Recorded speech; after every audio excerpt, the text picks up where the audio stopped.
గుడిలోకి చేరేందుకు నిరీక్షిస్తున్న లక్ష్మీ నరసింహస్వామి వారి దౌర్జన్యంతో బెదిరించి మోకాలడ్డు పెడుతున్న ఎల్లాయిపల్లి ఎంపీటీసీ చలమాల పద్మావతమ్మ కుమారుడు గంగాధర్ ఇతనికి సపోర్ట్ చేస్తున్న నాయకులు అధికారులంటూ వదంతులు పోయేకాలం దాపరించే ఇలాంటి అఘాయిత్యాలకు ఒడిగడుతున్నాడంటూ జోరుగా ప్రచారాలు చేసేది ఏమీ లేక సహాయం కోసం నిరీక్షిస్తూ ఒంటరై కూర్చున్న ధర్మకర్త రాజన్న. వివరాలను పరిశీలిస్తే అన్నమయ్య జిల్లా రైల్వే కోడూరు నియోజకవర్గం ఓబులవారిపల్లె మండలం కొర్లకుంట గ్రామ సమీపాన ఉన్నటువంటి ఎల్లాయిపల్లె హరిజనవాడకు సంబంధించిన పీలి పుల్లయ్య కుమారుడు రాజన్నకు ఇలవేలుపు అయినటువంటి లక్ష్మీ నరసింహస్వామి వారి ఆలయాన్ని నిర్మించేందుకు సంకల్ప సిద్ధులే తన సంపాదనతో అధిక మొత్తాన్ని కూడగట్టుకొని ఆలయాన్ని ప్రారంభించి గోపురాలు నెరవేర్చే ఎప్పటికీ చాలా వరకు ఉన్న మొత్తం డబ్బులు అయిపోవడంతో మరీ కొంత మొత్తాన్ని చుట్టుపక్కల గ్రామాల ప్రజలను ఆర్జించి సమయాన్ని కోరి ఎల్లాయిపల్లె హర్జనవాడకు సంబంధించిన పీలే పుల్లయ్య కుమారుడు రాజన్నకు ఎలయెలుపు అయినటువంటి లక్ష్మీ నరసింహస్వామి వారి ఆలయాన్ని నిర్మించేందుకు సంకల్ప సిద్ధులై తన సంపాదనతో అధిక మొత్తాన్ని కూడగట్టుకొని ఆలయాన్ని ప్రారంభించి గోపురాలు నెరవేర్చే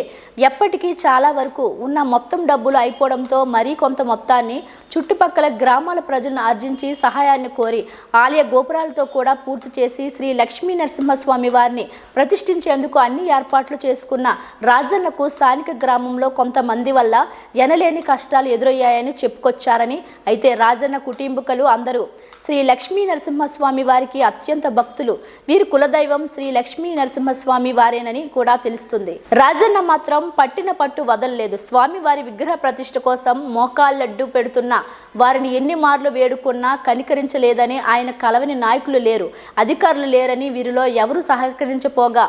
జిల్లా కలెక్టర్ మాత్రం ఉచిత కరెంటు ఏర్పాటు చేశారని, అదే ఎల్లాయిపల్లికి సంబంధించి ఎంపీటీసీ చలమాల పద్మావతమ్మ కుమారుడు గంగాధర్ తన అనుచరులతో దౌర్జన్యం చేసి గుడికి తాళాలు వేసి స్వామివారి విగ్రహ ప్రతిష్టను ఆపుతున్నాడని చెప్పుకొచ్చాడు. ఇప్పటికీ ఈ ఆలయ నిర్మాణానికి 50 నుంచి 60 లక్షల వరకు ఖర్చు అయిందని, ఇందులో బయట నుంచి ₹1,00,000 వరకు వసూలైతే ఎల్లాయిపల్లి గ్రామ హరిజనవాడు ఆ గ్రామ ప్రజలు కలిపి ₹13 లక్షల వరకు ఇచ్చారని రాజన్న తెలిపాడు. అయితే తన ఇలవేలుపు అయినటువంటి లక్ష్మీ నరసింహస్వామి వారి విగ్రహ ప్రతిష్ఠా కార్యక్రమం తన చేతుల మీదుగా నిర్వహించిన తదుపరి అన్ని దైవ కార్యాలు గ్రామస్తులు ఎవరు చేసుకున్నా తనకు ఎటువంటి అభ్యంతరం లేదని కూడా తెలిపాడు. గుడి నిర్మాణానికి పూనుకుంది రాజన్నేనని, ఈ గుడి నిర్మాణానికి అధిక మొత్తంలో నిధులు సమకూర్చి గుడి నిర్మాణ కార్యక్రమాన్ని చేపట్టేందుకు కూడా రాజన్నేనని, రాజన్నే స్వయంగా సంపాదించుకున్న నిధులతో పాటు ఎక్కడెక్కడో తిరిగి మరికొన్ని నిధులను సమకూర్చుకొని గుడి నిర్మాణానికి పునాది వేసి గుడిని నిర్మించి గోపురాలు పూర్తి చేసినప్పటికీ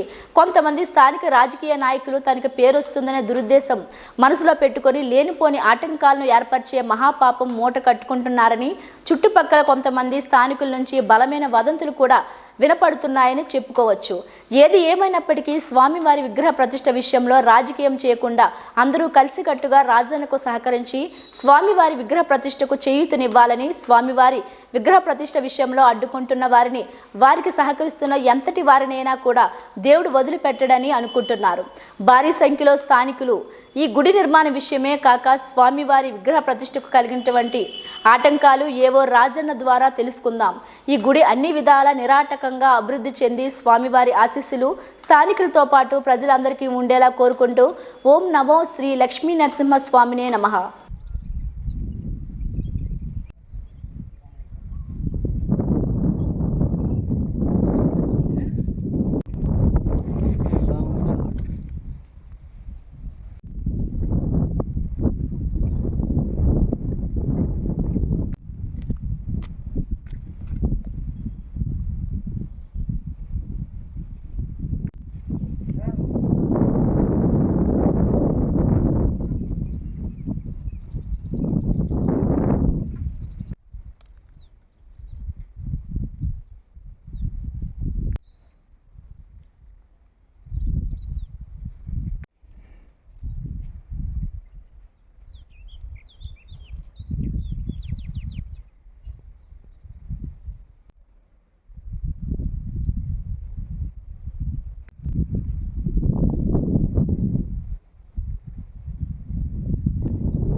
తినాలని ఒక దారుణమైన పని చేసింది మా పెద్దలు.